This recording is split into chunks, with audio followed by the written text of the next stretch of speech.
Assalamu alaikum class. In this video we will learn about Banach spaces, which are basically the complete norm spaces.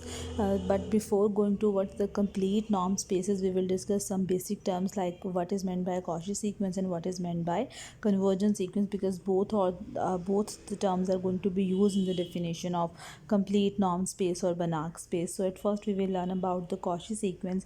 What is meant by a Cauchy sequence? So here you can say a sequence xn in n is said to be a Cauchy sequence if in n, if for any epsilon positive there exists a natural number n naught such that norm of xm minus xn is less than epsilon for all m and n greater than or equal to n naught. So what does this definition is saying? We are talking about a sequence xn. This is representing where n belongs to n. So here we are saying that the terms of the sequence are of the form x1, x2, x3 and so on.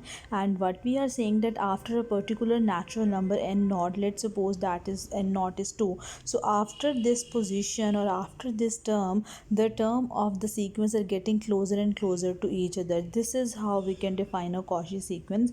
That is, for every epsilon positive we must able to find out a natural number n naught which is going to satisfy this condition, that is after this particular number the terms of the sequence are getting very close to each other. Here obviously epsilon is a very small positive number, or in simple words we can say that Cauchy sequence is a sequence whose elements become arbitrarily closer and closer to each other as the sequence progresses. So this is what mathematically explained over here.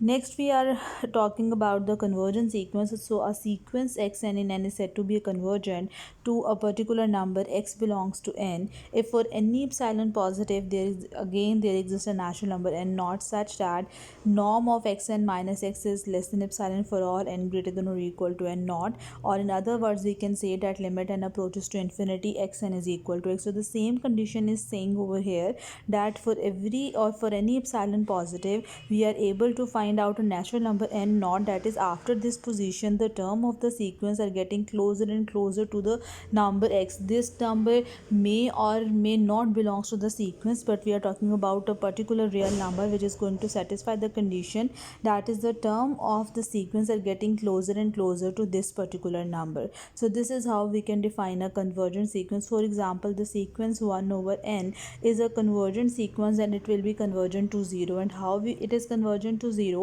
As we know that n approaches to infinity or n belongs to the natural number. So what does this mean? That the first term is 1, then 1 by 2, 1 by 3, 1 by 4 and so on. Now you can see that the terms of the sequence are getting closer and closer to 0, like 1 by 2 is 0.5, then 0.3, then 0.25. So these terms are approaching to 0, so so the sequence is convergent to 0. So this is how we can define convergent sequence. So now we are going to define Banach spaces. So a norm space n is said to be complete norm space or a Banach space if every Cauchy sequence in n is also convergent in n. So this is what we will say about the complete norm spaces, also named as the Banach spaces.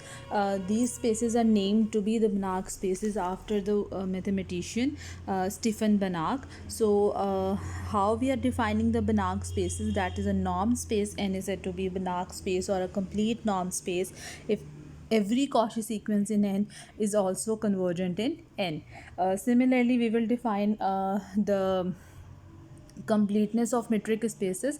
That is, a complete metric space is a metric space in which every Cauchy sequence is convergent. So this is how we are defining the Banach spaces, a complete normed space. So a normed space n is said to be Banach space if n being a metric space with the metric defined by the norm is complete. So if a sequence if a norm space is complete, because we have discussed that every norm space is a metric space, so if it is being a metric space is complete, then obviously it will be complete under the normed function as well.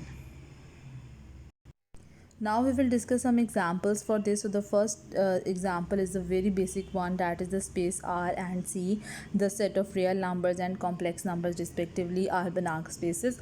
These are the consequences of an important result in real analysis, that every Cauchy sequence of real numbers or complex numbers is a convergent sequence.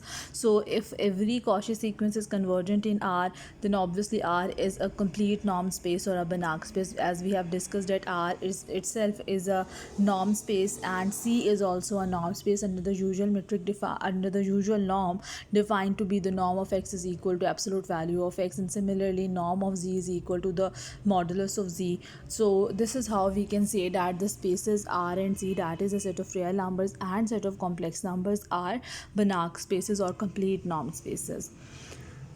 Next example is saying that the spaces Rn and Cn are Banach spaces. So Rn and Cn, we have already discussed these spaces to be the norm spaces, and for Rn we have defined Rn basically consisting of the n tuples. So how we can say that these are Banach spaces, that is we will show that every Cauchy sequence in Rn is also convergent in Rn, then we will say that it is a Banach space. So how we can prove it? We will show that Rn is a Banach space by showing that every Cauchy sequence is convergent in Rn. Rn is consisting of the n tuples of real numbers. So here you can see that each term itself is an n tuple. So we are talking about a sequence in which we are having n tuples at each position. That is, here you can see the first term will be x1 prime, x2 prime, x21 and xn1. Then the second term will be x1 2, x1, x2 2, x2 n. So these are not the square or cube, these are just representing the different terms of the sequence. That is, for sequence we are varying p for p is equal to 1 the first term, p2 that is the second term, p3 that is the third term, and each term itself is an n tuple. So here we are defining a sequence of n tuples being a Cauchy sequence in Rn. If this one is a Cauchy sequence in Rn, here we can see that xp is defined to be x1p, x2p, xnp, that is for any position. Let's suppose if I want to talk about the second position, then what will be the term at second position? I will put p is equal to 2 over here. These are not squares, these are just labeling or numbering of differentiate between the n tuples at second position, third position and fourth position. That's it. Here we are saying that p belongs to n. Then for if this one is a Cauchy sequence, then for any given epsilon positive, there must be a natural number n naught such that xp minus xq norm is less than epsilon for all pq greater than or equal to n naught. You can take m and n1 over here as well instead of p and q. We have avoid n because Rn is used, because n is used in Rn, that is n tuples. That's why we are taking the terms to be p and q. And what we are saying that for any epsilon positive, we are able to find out a natural number after which position the terms of the sequence are getting closer and closer to each other. So this is how we are saying that if xp is a Cauchy sequence of Rn, then norm of xp minus xq is less than epsilon for all pq greater than or equal to n naught. Now we have defined the metric space on Rn to be the Euclidean metric space or the Euclidean norm, on which we have taken square root of summation I varying from 1 to n xip minus xiq whole square. So here you can see that we have applied the definition of the norm over here, being the Euclidean norm defined on Rn or Cn. So what we are going to have that square root of summation I varying from 1 to n xip minus xiq whole square is less than epsilon for all pq greater than or equal to n naught.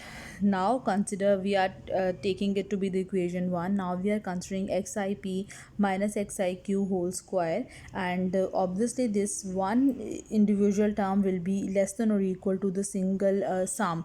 That is, if we are saying that this is the sum of three numbers and this is only one number, then obviously the one number will be less than the sum because we are taking only positive values. So each individual term must be less than the sum of the three terms or the four terms. Then if this condition is satisfied, then simply taking a square root on both sides, I will get mod of xip minus xiq less than or equal to square root, and this term is less than epsilon by equation 1. So here we are having that xip minus xiq xp norm minus xq norm is less than epsilon for all pq greater than or equal to n naught.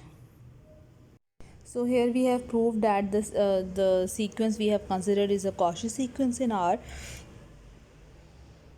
And now since R is a Banach space, so XIP convergent, that is the sequence of n tuples. Here we are having the n tuples, not n tuples, one term of the tuples, that is it could be the first coordinate or the second coordinate or even the nth coordinate. So here we are saying that since R is a Banach space and this one is a sequence in R, so Cauchy sequence in R, then obviously it must be convergent to some number in R. So what we will say that for epsilon positive, there exists pi belongs to n, where I is varying from 1 to n, such that xip minus xi norm is less than epsilon by square root of n for all p greater than or equal to pi. Here we can take I to be 1, 2, or up to so on n. So here what we are saying that in this case the sequence of the terms of the n tuples are going to be the convergent one in R. So here we have show that xip minus xiq mod is less than epsilon by square root of n for all p greater than or equal to pi, I varying from 1 to n. So what we will say that is it is convergent to xi, or the limit will be equal to xi. Now we will take x to be x1 x2 up to so on xn, or the term p approaches to infinity, xip is equal to xi. Clearly x belongs to Rn. Now we will show that the Cauchy sequence is convergent in Rn as well. That is limit p approaches to infinity, x of p is equal to the n tuple x. So hence we have proved that the sequence xp of n tuples convergent to x belongs to Rn, where Rn is a Banach space. So this is how we have proved Rn to be the Banach space. So here we have shown that xip mod xi is less than epsilon by square root of n for all p greater than or equal to pi, I varying from 1 to n. That is, we are talking about the sequence of the coordinates of n tuples. Like if the first coordinate is x1 1, x2 1, up to so on xn 1. So the second term, or the second term will be x2 x2 to xn2. So again you can see that we are just changing the position. So when we are saying xip, it means we're talking about the first coordinate of the sequences, the second coordinate of the n tuples consisting in the sequence, and the last term one is xn approaches to xn. So this is how you can say that these are the sequences for the coordinates of the n tuples. Now we have shown that xip minus xi mod is less than epsilon by square root of n for all p greater than or equal to pi. Next, what we will show that limit p approaches to infinity. Here we have shown that limit p approaches to infinity, xip is equal to xi, and now we will show that the corresponding term here, how we have defined x, it will like this one, this x. Now we will show that this x is being the limit of the given sequence xip that we have chosen. Now we'll show that the Cauchy sequence is convergent in Rn, that is limit p approaches to infinity, xp is equal to x. Let's suppose p naught to be the maximum one, and it means that if we are saying that, for example, if p1 is equal to 2, then p2 is equal to 4, and pn is equal to, let's suppose, 7. So if we are saying that p naught is the maximum number, I will choose it to be the 7. Now each individual term it will be less than from satisfy the condition of less than from this condition. Now we will consider xp minus x norm, which is equal to square root of summation I varying from 1 to n xip minus xi whole square by definition of Euclidean norm, and then it will be less than summation I varying from 1 to n. Now this term is less than epsilon, so what we will have, each individual term is less than epsilon, so when we are adding it n times, we will have n times of a, so n times of epsilon square by n by taking the square of this term. So n into epsilon square by n, this n and n will be cancel out. So limit x approaches p approaches to infinity, xp is equal to x, that is it is convergent in Rn, and hence why it is a Banach space.